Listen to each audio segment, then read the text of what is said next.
Hey Browns fans, welcome into another edition of The Road to the Draft presented by P&G and Meyer. Nathan Zegura alongside Andrew Gribble, and today we will take a look at the linebacking core and the linebackers available to the Browns in the 2021 draft. And Gribbs, this is a room that comes in pretty full. And I think the Browns like their linebacking core, maybe more so than people on the outside. But Anthony Walker Jr. comes in. He replaces the departing B.J. Goodson. You bring back your young trio of Jacob Phillips, Sione Takitaki, and Mac Wilson. You also have brought back Malcolm Smith, the veteran who played very, very well for you a year ago. And so you're pretty set with your nucleus there in terms of the linebacker position. And so it's one that I don't see as a huge need. It started off this draft season with linebacker going to the Browns in round one repeatedly, and you're still seeing some of that. But I wonder if that's the way the Browns would approach it when you're thinking, and we're talking more off-ball linebackers here as you get ready for this draft, Gribbs. Yeah, this is a tricky one because I think that you look at how certain teams view linebackers and not using first-round picks or even second-round picks on the position. But then, then for me, when I think about this also, I think about how we feel sometimes after Ravens games when you're playing Lamar Jackson and they're running attack, and something that, clearly the Browns have struggled to stop these last couple of years. And those are the moments where you're like, okay, what about how this linebacker position might be a little bit more important in terms of how you might want to address it in the offseason. But that's 2 games a year. Those are 2 very important games of the year. But that's when it really does come into focus. But like you mentioned, there's a lot to like about the current guys in the room. I think Anthony Walker brings not only the skills on the field, but clearly the leadership, the off the field mentality that they're looking for at that position. So you feel good about that.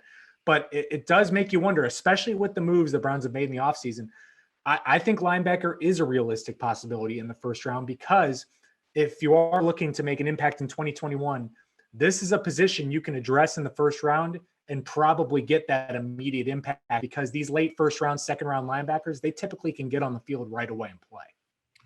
Yeah, and I think that you bring up a good point there. I should also mention Elijah Lee is back. So the Browns really have 6 guys in their linebacking core that I think they feel pretty good about. But if they could get a star, if let's say a Micah Parsons falls down, then they have a top 10 grade on him. I think it is something that the Browns would have to consider. The other thing I think we have to consider when looking at this position is how many linebackers are going to be on the field at one time for the Browns? And how often with the moves you mentioned this offseason, John Johnson, Ronnie Harrison, Grant Delpit, we know the Browns want all 3 of those guys on the field. I'm guessing those 3 safeties likely to come at the expense of a linebacker. So I wonder how often the Browns will even have 3 linebackers on the field in 2021.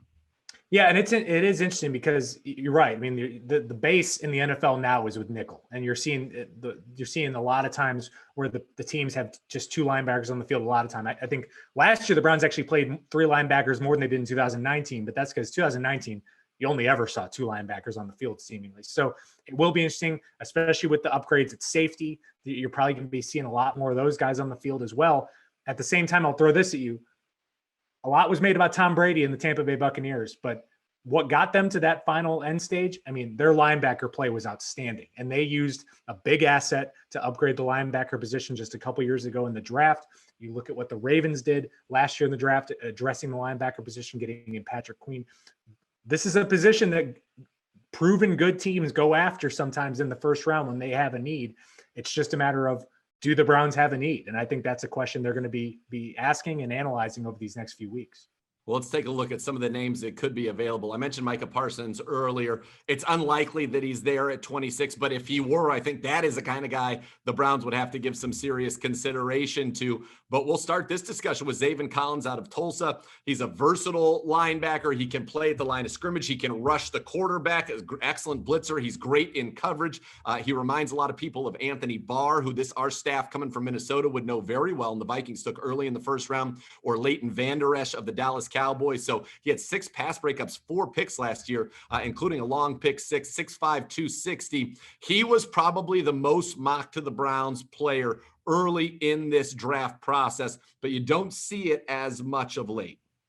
Yeah, and it's one of those guys where he's a player, and I have a lot of these guys in the draft everywhere, where I'll just be happy if he doesn't go to the Steelers or the Ravens after the Browns. I mean, because this guy looks like someone that could be wrecking games for years. And I think it's for Collins, to me, it's going to be about how he fits within this defense. Where is the spot you could use him at? And if you envision him as someone that can impact the game both in pass coverage and as a pass rusher at the linebacker position, that's someone that you've got to seriously consider, especially with addressing all these areas in the offseason. He's someone that could come in right away, compete, and be a major impact player on this team if that's the path you want to go. Now, the next guy on our list, Jamin Davis out of Kentucky, was at one point they thought maybe going to be an undrafted free agent. I don't think anybody's come up draft boards faster than Davis. In fact, Daniel Jeremiah mocking him to the Browns in his most recent mock. He's 6'3", 234, runs a 4.47 40. He's a run and chase linebacker, great in coverage and space. And one of the quotes from Dane Brugler's draft guide him was that he has a GPS for the ball. 5 passes defense, 3 picks, great in zone coverage. He's gotten a Kiko Alonso comp from Lance Zierlein. And Kiko Alonso at one point was considered one of the best off-ball linebackers in the NFL. So Davis, an interesting athlete with speed that, if the Browns were looking to play more of those dime linebacker, 1 linebacker, 2 linebacker looks, really you think could hold down the middle of the field and be a real asset in coverage. Yeah, he's someone where it was like, man, a few weeks ago, you'd have felt good. Maybe we can sneak him in there in the second round, but I don't think that's going to be a possibility anymore. And really, the question with him is going to be crazy athleticism, all that, but really 1 year sample size at Kentucky with where he was really producing at a high level. But like you said, I mean, one of the fastest rising prospects in this entire draft. You mentioned Jeremiah mocking him to the Browns. Mel Kiper just recently put him to the Browns as well. So there's some legitimate buzz here. And for him, when you match him up with the Browns, I think the traits, the skill sets, the athleticism, that's something where you can picture it in your head on why he could match up with maybe this organization's philosophy on someone that they could find different ways to get him involved in more than just being a traditional linebacker.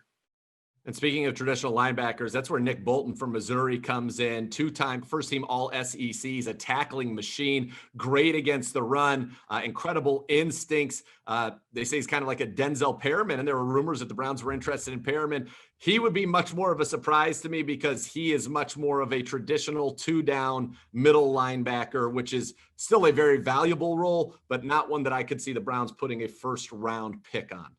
Yeah, I think if you could get him in the second round, that'd be great. I do think I agree with you though, because if I'm looking at linebacker in the Browns, and especially with a first round pick, I need a guy that can do a lot of stuff, not just kind of the old school linebacker stuff. The game has changed, and I think that he's going to be someone that goes to a team and makes a huge impact, racks up a ton of tackles. It just may not be the best fit with the Browns, especially with a first round pick. Second round, I'm open for conversation, but the first round, it could be a little bit different. Yeah, now here's a guy that I think could be interesting. Not a complete player, but when you hear what he's great at, maybe he makes sense. And by the way, there has been a Browns LSU pipeline of late. Jabril Cox, he is fast, a space linebacker, 9 interceptions in his college career. He was the LSU captain last year, 8 passes defense, 3 picks, a lot of speed. He could fly around, and he is somebody who makes sense to me on day 2 as kind of a sub-package linebacker that would be, involved in a lot of your pass coverage situations. Listen, you liked what you had from LSU and Jacob Phillips. I mean, the pipeline has been strong. I have no problem against it. I mean, I think LSU had a down year this past year, so you needn't hear too much about this kind of player. But I know he's got one of the latest pro days on the schedule. I think he's doing it right up until the draft, so he's going to be fresh in teams' minds. And again, like you said, second round, that could be someone that I would have no problem targeting. I like guys that have performed for the best teams. Get me as many of those guys as possible, because usually they know how to do it when the NFL lights come on. A couple names to consider perhaps later on in the draft or second, third round, day 2, early day 3 are a couple interesting ones. Chaz Surratt out of North Carolina. He was a college quarterback, converted to linebacker, and has been 2-time first team All ACC. So he's obviously good in coverage. He understands passing concepts and what quarterbacks are trying to do because of that. And actually can rush the quarterback as well. He had 6 sacks, 4 passes defense, an interception, and almost 100 tackles last year. So a very interesting kind of project that could be somebody you get a little bit later on, but that could develop into, an every down linebacker for you, or certainly somebody that would be valuable in pass coverage. Yeah, and again, it's when you go beyond the first round, you're looking at traits, skill sets, numbers, and athleticism. I think this is a guy that has that. I mean, you look at his headshot; he still looks like a quarterback. I mean, this is a guy that's going to need to get probably a little bit bigger in the NFL, but I think the big thing when I'm looking at evaluations, that the tenacity is there. You would think this guy's been a linebacker his whole life, but he dives right in the hole. I mean, he's aggressive, and North Carolina is a school that produces a lot of NFL players, and this looks like another one of them that could really, again, it would be along the lines of what the Browns did with their picks with Taki, Mac Wilson, getting some value in the middle rounds and seeing what you can develop with them. Yeah, and then the other, of course, a name very familiar to everybody here in Ohio, Baron Browning, who is regarded as a very physical kind of Sam-style linebacker who can help you rushing the quarterback or dropping in coverage, and could be, again, another interesting guy late on day 2 and maybe early on day 3. Yeah, and it's interesting because if these are guys that you're thinking in the mid rounds, that makes me wonder, like, what would the competition at the linebacker position look like if you start adding in some mid-round guys? I mean, it could be one of the more interesting position groups to watch, because you think guys like Walker, Mac Wilson, Sione Takitaki, you think those guys are locks to be here, but you've got to fill out the room with some more guys. And I think it'll be interesting to see what Jason Tarver can do with whoever he gets there, because I think we're under the assumption the Browns are going to draft a linebacker at some point, you'd think, with one of these 9 picks. It's just a matter of how they fit in the room. And if it is earlier, then the focus on that room really does change, because then you're looking at a different kind of starting group if you use a big asset early in this draft.